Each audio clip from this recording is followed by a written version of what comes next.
Fellas, at UFC 308, I think it was all about the future of the UFC and the future of MMA, with Chimaev and Ilia Torr both getting wins over legends. So I'm going to be predicting the UFC careers of future stars. So I'll be going through multiple fighters that I think are the future of the UFC and picking out the next 5 or 4 to 5 matchups of their career based on what I think is going to happen. Are they going to get a title shot? Are they going to be fraud checked? What's going to happen with them? And we'll start off with the first on this list, which is Ilia Torr, the guy who just competed at UFC 308. There's multiple options now for Ilia Torr, but the route I think the UFC are going to take is a rematch with Alexander Volkanovski. Now, I know a lot of people want to see him face Diego Lopez, including myself, but with Volkanovski going inside the octagon, and Dana White even said that he likes the idea of a Volk rematch, I think they are going to push Topuria versus Volkanovski number 2. I mean, it is a bigger fight than Diego Lopez because of the name value of Volkanovski, so I think the UFC are going to do Topuria versus Volkanovski 2, and fair enough, Volkanovski was the defending champion of the world. I mean, he's arguably the greatest featherweight of all time.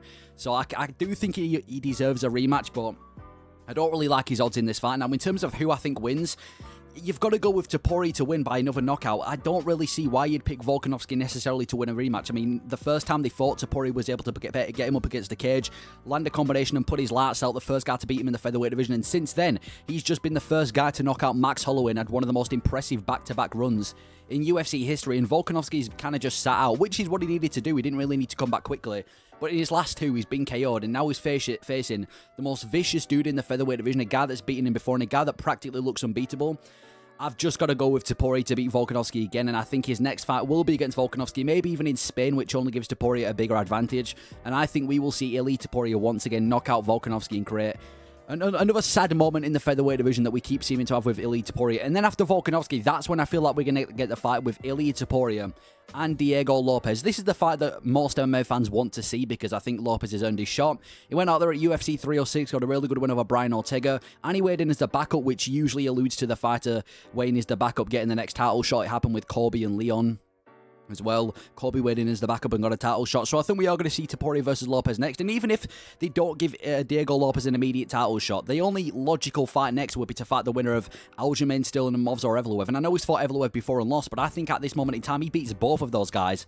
I think Lopez is super talented. Now, in terms of who I think wins, I think Topuria beats Lopez again. I think Topuria will TKO Diego Lopez in this fight. I've said it before and I'll say it again. I think Ilia Torr is unbeatable in the featherweight division. Now, to be fair to Diego Lopez, he's a very nasty fighter. I mean, he's got insane power on the feet, a very hectic fighter on the feet, and that's because he's got the jiu-jitsu and he's got the power. He's just got multiple ways to finish the fight. He's so dangerous from everywhere. But I didn't like the fact that he lost that last round against Dan Ige when Dan Ige was stepping up on 3 hours' notice. And I know Ige's tough, and it's just hard to doubt Ilia Torr at this moment in time. So I've just got to go with Ilia Torr finishing Diego Lopez somehow. And Diego Lopez, like I said, he's a very hectic fighter. And part of being hectic is he is very vulnerable. And you cannot afford to be hectic or vulnerable when you're facing Ilia Torr. You have to be switched on for 25 minutes. And considering that Volkanovski and Holloway both couldn't do it, with all due respect to Diego Lopez, I don't see him getting it done either. So I think Topuria is going to get through Lopez. And then I think we're going to see a super fight, which is getting talked about a lot. Islam Makhachev versus Ilia Torr. Arguably the biggest fight you can make in MMA right now between active fighters. I reckon Islam is going to keep defending his belt in the lightweight division. Probably beat Arman Tsarukyan and then another contender. So I don't think Makhachev is going to lose his belt. But this is a massive fight. I mean, already after his win over Max Holloway, people on Twitter and social media are already pushing for this fight, saying it would be one of the biggest fights in UFC history. And I have to agree with this fight. I mean, Topuria, he said that he'd beat Makhachev. He's called him out multiple times. Said he'd be the first guy to submit Islam Makhachev in his post-fight interview at UFC 308. And Makhachev has also said that Topuria needs to slow down or else he's going to get hurt. So there's a little bit going on between them, and I think this fight would feed generations. I think this will be a massive fight. I think it will, like I said before, be the biggest fight you can make in MMA in the past 5 years, that is excluding Conor McGregor himself. This is huge. Ilia Torr versus Islam Makhachev. Topuria just beaten Holloway and Volkanovski back-to-back. He's undefeated. He's pound-for-pound top 3 in the world. Makhachev's pound-for-pound number 1. He's also beaten Volkanovski. He seems unbeatable at 155. It's such a tough matchup for both of them, but theoretically, if I had to pick a winner, I've got to go with Islam Makhachev to win this fight, but I'm going to say he wins it by decision. I don't think it's going to be a Makhachev mauling like a lot of people are making it out to be, because this is a very bad matchup for Islam Makhachev. Now, he has also knocked out Alexander Volkanovski just like Topuria did. He's got the grappling, he's got the relentless jiu-jitsu, he submitted Charles Oliveira, which just kind of tells you the stake of his grappling. But, Ilia Torr is well-rounded too, and on top of that, I know Islam has also knocked out Volkanovski, like I just said, but the first time he fought Volkanovski, it was a very, very controversial decision. Topuria, the first time he fought Volkanovski, put his lights out. So I think this would be a very, very big fight, but if I had to pick a winner at this moment in time, I've just got to go with Islam Makhachev. He's the best fighter in the world, and even though Topuria seems unstoppable, he seems unstoppable at 145. Maybe if Oliveira was the champion, I'd be favouring Topuria, but at this moment in time, I've just got to go with Islam Makhachev beating Topuria. But I still think Topuria's going to be the featherweight champion, no questions asked. Now, I can't really predict the state of the featherweight division in a few years. He's probably going to face a contender. I reckon Movs or Evloev's probably going to be next in line in a couple of years. I think he might have a good chance of getting past Aljamain Sterling, maybe loses to Diego Lopez and picks up a couple of wins. And they'll have no choice but to do Topuria versus Evloev, maybe Norald Allen. Now, in terms of who wins this fight, this was actually booked a couple of years ago, but if Topuria would have had all that experience, it's hard to go against Topuria, and I'm going to pick him to win by knockout. Topuria, even if he loses to Makhachev at this moment in time, he would have had the experience, and I think he would absolutely destroy Movs or Evloev. Now, Evloev does have grappling. You know, he presents a grappling problem to Ilia Topuria. We've seen it in nearly every single one of his fights. He has got really good wrestling, but so does Ilia Topuria. And if we look at Evloev's record, the dude's no threat anywhere. He's never finished anybody in the UFC. Every single one of his fights have been by way of decision, even barely scraped by Arnold Allen as well. And because Topuria's got the striking advantage by a long shot, and he would have had the experience, and he would have had the higher quality opponents, and he's also got the grappling background. Of course, I'm going to pick Topuria to finish Movs or Evloev. And then after that, I mean, it's probably going to be another contender in the featherweight division, maybe like a Gene Silver or something like that. I'm high on the career of Gene Silver. Again, I can't really predict the state of the featherweight division in a couple of years, but let's say Gene Silver's made it to the top. This dude's a very good prospect in the featherweight division, just destroyed Drew Dober at lightweight before that 2 weeks before, knocked out Charles Jourdain. He seems like a massive prospect at featherweight, and I think Topuria versus Silver could be a fight in the future. He's just a bit of a wild card, and I am going to pick Topuria to win that fight. Now, the next future of the UFC is Khamzat Chimaev, also competed on UFC 308, and I think immediately the UFC, if they're smart, would do Du Plessis versus Chimaev. Listen, I know everyone wants to see the rematch between Du Plessis versus Strickland, and Dana White did say that is going to be next for the middleweight belt, but after Chimaev's just done that to Robert Whittaker, it's hard to deny him. He's coming off his biggest career win yet, one of the most impressive wins I've ever seen against Robert Whittaker, getting that neck crank and breaking his jaw in the fashion they did. That's a title shot in any performance. Since the fight with Du Plessis, Strickland had a very boring fight with Paulo Costa, who isn't an impressive performance. And I know he had a very close fight with Dricus before, but he's already had his chance against Dricus. I want to see fresh blood in the middleweight division. I want to see Chimaev versus Dricus Du Plessis. I want to see Chimaev finally get his title shot, because it feels like ever since Chimaev's past couple of fights, we keep talking about him getting a shot, but he never happens. Now is the perfect opportunity to give Dricus his title shot. So I think Chimaev will get his title shot. Now, in terms of who wins, not a super confident pick, but I'm going Chimaev, and I think he submits him. Listen, Dricus Du Plessis is not unbeatable. He's got this weird style where he looks terrible and gets a finish. You can never count him out, but he wasn't looking amazing against Adesanya. He barely won the fight with Sean Strickland. Even Robert Whittaker, the guy who Chimaev just mauled, was able to take Dricus Du Plessis down in that first round. And as good and as well-rounded as Dricus Du Plessis is, and he does seem unstoppable, you can't seem unstoppable when you're facing Chimaev. The grappling that I saw from Chimaev at UFC 308 and in his entire career as a whole, training with Olympic gold medalist wrestlers from Russia, you can't deny Khamzat Chimaev at this moment in time. I think he destroys every single middleweight with his grappling. Maybe I'm bought on the hype too much, but what he just did to Robert Whittaker and what he's done for the rest of his career, I've got to pick Chimaev to beat Dricus Du Plessis by some sort of submission and become the middleweight champion. And in terms of who he defends against first now, I mean, we just talked about Strickland getting a title shot, and I think Strickland will be next. I mean, he already arguably deserves a title shot. I just don't know if he deserves it before Chimaev. And even if he goes out there and beats another contender before he gets another title shot, I still think Dricus Du Plessis versus Chimaev will be next regardless. But again, it's a pretty easy choice in my opinion. I think Chimaev is going to beat Dricus Du Plessis by submission. I mean, Sean Strickland, not Dricus Du Plessis, Strickland, but Sean Strickland got out grappled by Dricus Du Plessis pretty comfortably. He got his back taken by Magomed Magomedov again. I think Chimaev would do easy in the grappling game against Sean Strickland. I think that's probably a more stylistically favourable matchup for Khamzat Chimaev unless it goes into the later rounds, which I just don't think it would do. I think Chimaev would play with Sean Strickland in the grappling department. I think he'd take him down and find a submission within seconds. I mean, kind of the whole reason Sean Strickland ran away from the 170 division was because of the amount of grapplers there. And you're saying he survives Chimaev? I have to disagree. I have my doubts in this fight. I think Chimaev gets past Strickland pretty comfortably. And then after that, he's had his defense. He's beaten Dricus. He's defended against Sean Strickland. It really just depends on who's popping in the middleweight division at the time. I have a bold prediction that Caio Bravo might be next in the belt to face Khamzat Chimaev. There's a rumor going around that Caio Bravo is going to be facing Adesanya.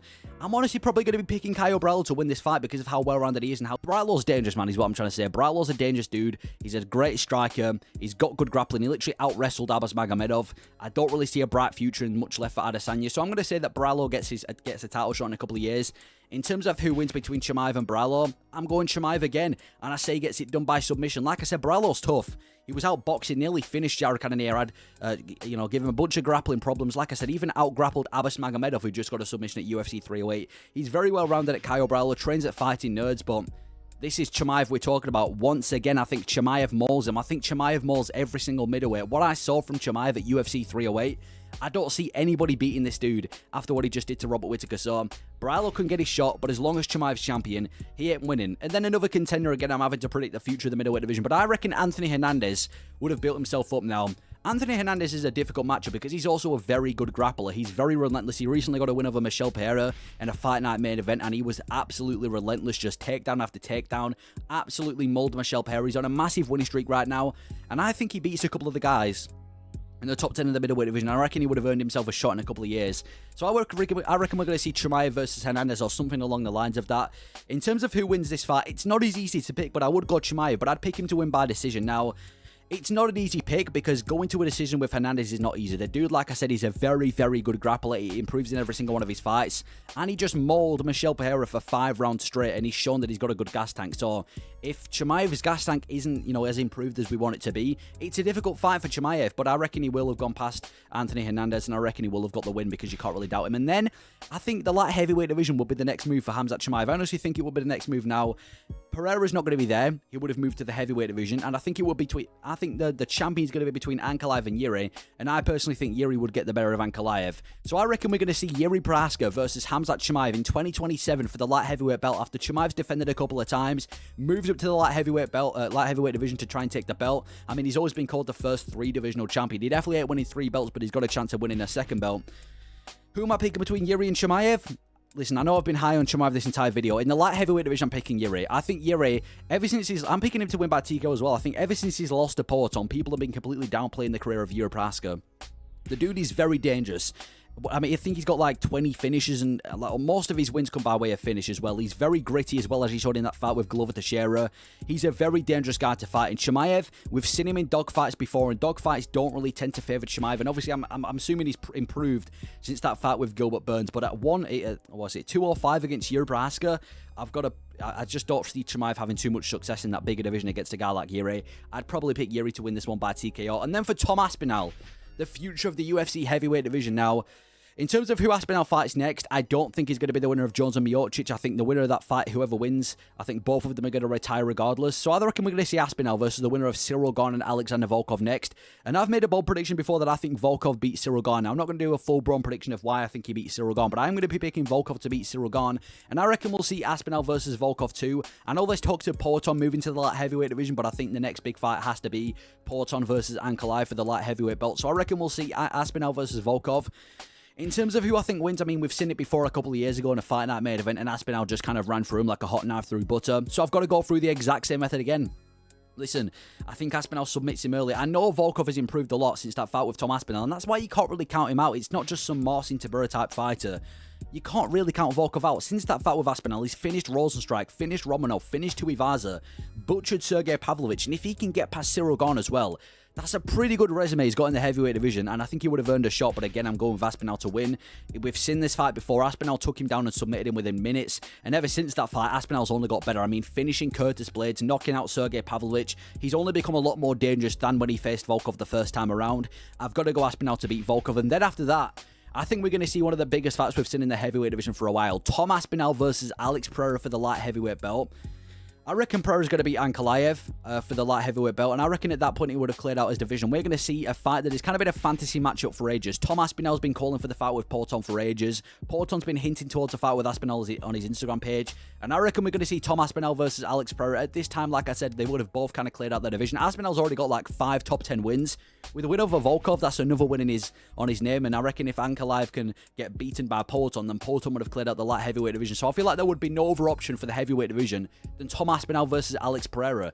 I mean, it's such a tough fight to beat because Aspinall's on, this big winning streak, finishing every heavyweight, making it look easy, making himself look like the future of the heavyweight division. Then you got Alex Pereira just being unstoppable in the light heavyweight division, finishing every single contender that he gets presented with. So this would be a massive fight, but if I had to pick, I've got to go with Tom Aspinall to win this one, and I've got to say he gets it done by submission. Tom Aspinall is a very, very high-level grappler. Like, he ain't just no Yuri Prohaska-type takedown threat. He's been training jiu-jitsu his entire life. He's shown in the UFC. He's 265 pounds of pure BJJ in wrestling. He's got extremely high wrestle grappling. And I don't need to tell you that, Pereira struggles with grappling. Everybody knows it. We've seen it in his UFC career before. But I've just got to favour Aspinall. I think he will take down Poatan with ease. Not that Poatan's grappling hasn't improved with his work with Glover Teixeira, but between the two of them, I've got to go with Aspinall beating Poatan by submission. I just have to, especially in the heavyweight division. And then in his return back to, well, not his return, but then his next fight in the heavyweight division against another heavyweight. Now, at this point in time, the only heavyweight that kind of makes sense that can be a legit contender is Gelton Almeida. I feel like people kind of disrespect Gelton Almeida in the light heavyweight division. Like, I get it, he lost to Curtis Blades and had a boring fight with Derek Lewis, but you can't deny that he has looked impressive with his grappling, and I actually think he poses a lot of threats to Tom Aspinall. I mean, he was out wrestling Curtis Blades pretty comfortably in that first round, taking him down like every 20 seconds, and that's Curtis Blades we're talking about. Apart from that, I mean, he submitted other grapplers like Alexander Romanov, and he's looked very dominant. He's probably the most relentless grappling prospect we've got, or even contender nowadays, we've got in the heavyweight division, which is why he's a threat for Tom Aspinall. Now, in terms of who I picked to win, I'm going to be picking Aspinall to win this one by KO. It is a tough fight for Aspinall, but we know Aspinall's got the grappling. I've already explained why. He's got very high-level jiu-jitsu, but he's also got such a big threat on the feet, knocking out everyone. He's on a 3-fight winning streak all by way of knockout, and he's faced some tough dudes in the heavyweight division. Gelton Almeida's only got grappling. Aspinall's got grappling, and he's got striking, and he's more dangerous. I've got to go with Aspinall to beat Gelton Almeida by some sort of knockout. And then after that, I can't really predict the state of the heavyweight division. I'm probably going to go with like a Curtis Blades trilogy or a Sergey Pavlovich rematch. Whoever's the next big contender in the heavyweight division in a couple of years, I don't know. Let's say it's Curtis Blades or Sergey Pavlovich. I mean, I've got to pick Aspinall to win both of those fights considering he's beaten them before. So that's what I think Tom Aspinall's future will behold. And then for Shavkat Rakhmonov, people think he's going to be the future of the welterweight division. Now, he is actually booked against Belal Muhammad for UFC 310, which I'm excited for. Never thought I'd say I'm excited for a Belal Muhammad fight, but here we are. Now, in terms of who I think wins this fight, contrary to popular belief, I actually think Belal Muhammad's going to beat Shavkat, and I'm going to say he wins it by decision. Now, I'm not going to do a full-blown prediction of why I think Belal Muhammad beats Shavkat. I'll do that for fight week of UFC 310.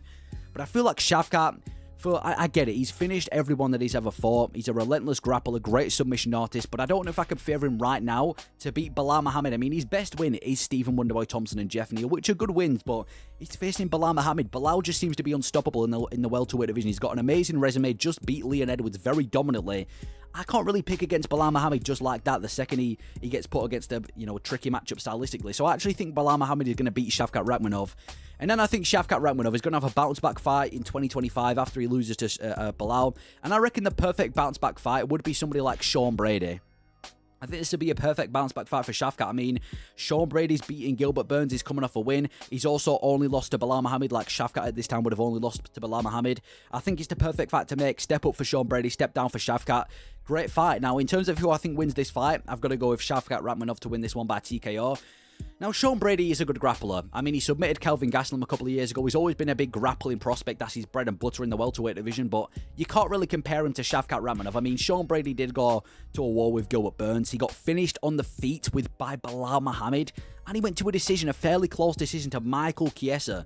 I get it. Sean Brady deserves the hype that he's got. He's a good grappler, but you cannot compare him and Shavkat Rakhmonov. I mean, Shavkat, like I said, he's 18-0 with just straight finishes, and he's a much more dangerous grappler than Sean Brady, and he's displayed it against much higher opponents as well than Sean Brady has. So I would say that Shavkat finishes Sean Brady by some sort of TKO, whether it's on the feet or ground and pound.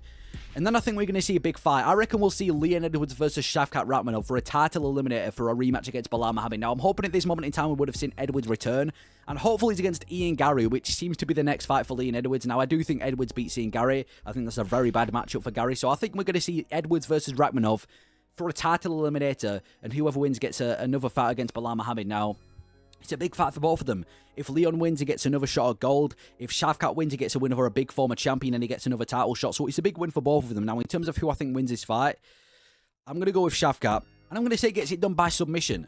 Leon's not a great grappler. I feel like his grappling has been very overrated. He got taken down and controlled easily by Usman in the second fight. In the third fight, Usman arguably won that fight because of the grappling. Belal Muhammad just completely dominated him with grappling. And you'll put him against Shavkat Rakhmonov, who has 10 submission wins compared to Belal Muhammad and Usman's 1 and 3. He's a much bigger submission threat than those guys. Shavkat Rakhmonov isn't like an Usman or a Belal where he takes you down and just gets control time. He will find the submission as soon as possible. And that's why I think Shavkat's a very bad matchup for Leon Edwards at this moment in time. We've seen Belal Muhammad dominate Leon. We've seen Leon get dominated with grappling before. I don't see why Shavkat wouldn't be able to do the same thing and if anything find a submission. So I reckon we'd see Shavkat submit Leon Edwards and eventually get his title shot again against Belal Muhammad. Now, by the time Belal and Shavkat do rematch, I reckon Belal would have defended his belt against somebody like Jack Della Maddalena, who is a very difficult fight for Belal, but I reckon Belal will pull through and get the win. So we will see the rematch between Belal and Shavkat. Now, at this moment in time when they do face each other in the rematch, Belal Muhammad's going to be 38 years old, approximately 38 years old, which I don't really favour Belal Muhammad going up there in age. Now, in terms of who I think wins the rematch between the two of them, I reckon Rakhmonov's going to get it back by decision. Yeah, I think Shavkat's going to come in the rematch a much better version of Shavkat Rakhmonov. I mean, he's already super dangerous, but at this moment in time, he would have had experience over, I reckon, Leon Edwards and Sean Brady. We know he's got the striking, well, maybe not an advantage, but we know he's got the striking against Belal Muhammad. We know he's got the submission threat against Belal Muhammad. He would have been in there before with him. And I reckon we eventually will see Shavkat Rakhmonov take that belt against Belal Muhammad in a couple of years' time for a rematch. And then he's going to have his first title defense against a not-so-easy opponent. I reckon we're going to see him versus Islam Makhachev. Now, Makhachev moving to the welterweight division has always been a big thing that we've all hyped up. At this moment in time, I reckon he would have defended his belt against Arman Tsarukyan and Ilia Torr. And obviously, he's not going to move up as long as Belal's champion. So I reckon the second that Shavkat becomes the champion, they're going to give Makhachev a shot at double champ status. Now, do I think Islam Makhachev wins? No, I don't. I think Shavkat Rakhmonov beats Islam Makhachev at 170 by decision. Very difficult fight for Shavkat. He's facing a guy that is a stylistic nightmare for anyone, a high-level wrestler with good jiu-jitsu and he's good on the feet. It's a difficult fight, and I think Makhachev could easily make 170, but you can't really bet against Shavkat.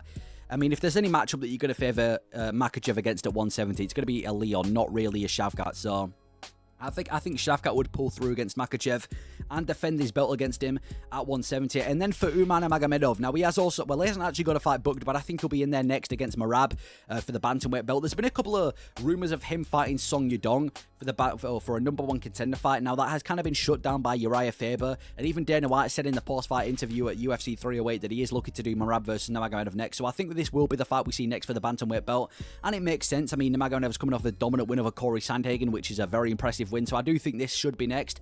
And in terms of who I think wins, I'm going with Nurmagomedov to win this by a very comfortable decision. Nurmagomedov has the best wrestling in the bantamweight division without a doubt. He just beat Corey Sandhagen, who is a good wrestler in himself, very comfortably with his wrestling. And it's not even his wrestling, it's his takedown entries as well. He does a perfect mix of blending his striking down with his grappling. He's a much better grappler, in my opinion, than Merab, and he's much more dangerous. Merab's a good grappler, but it's not even just a grappling. Nurmagomedov's got the striking as well. At times he was outboxing Corey Sandhagen. We know he's got very dangerous stand-up to Umar Magomedov. I think he beats Merab everywhere the fight goes, and he's got much more finishes by submission than Merab. Merab's only had one submission win in his entire career, so Nurmagomedov versus Merab, I think Merab would absolutely get dominated by Nurmagomedov. I think this is a very easy fight for Umar Magomedov. People say it's a stylistic nightmare because Merab has grappling in himself.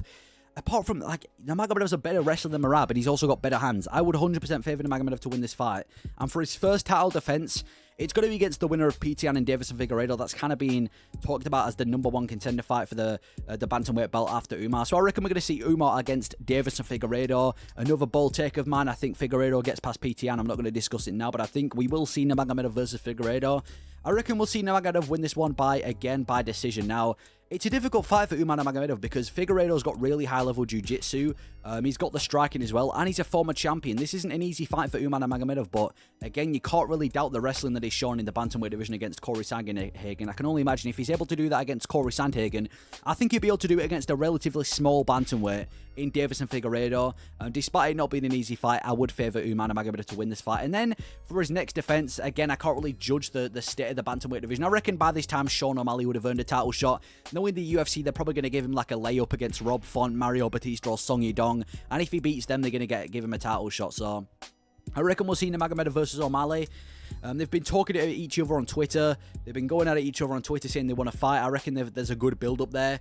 In terms of who I think wins, very comfortable decision. I reckon Nurmagomedov will submit Sean O'Malley. Sean O'Malley got beaten comfortably by Merab in the grappling department. Not that Merab's a bad grappler, but Merab already exposed the grappling of Sean O'Malley. Not even Merab, but even Peter Yan, who's predominantly a striker, was able to take down and control O'Malley for a majority of the fight. So I don't even need to explain why Magomedov would beat Sean O'Malley. So I reckon he gets past O'Malley pretty quickly. And within a couple of years, I reckon we'll see the rematch between Magomedov and Merab. I don't really see anyone apart from Corey Sandhagen and Umar Magomedov beating Merab in the bantamweight division. So I reckon in a couple of years, Merab would have done enough to earn a rematch with Magomedov, and in terms of who I think wins this fight, same result, Magomedov by decision. I don't see anyone beating Magomedov in the bantamweight division, and I think as long as Merab and O'Malley and these are the guys at the top, the only guy who I really saw beating Magomedov was Sandhagen, and he's just beating him comfortably. So I reckon Magomedov is going to be the defending champion, but that is, in my opinion, how the future UFC stars are going to play out the next couple of fights and predicting the future of their career. Let me know your thoughts on these predictions and if you agree or disagree. Thank you for watching.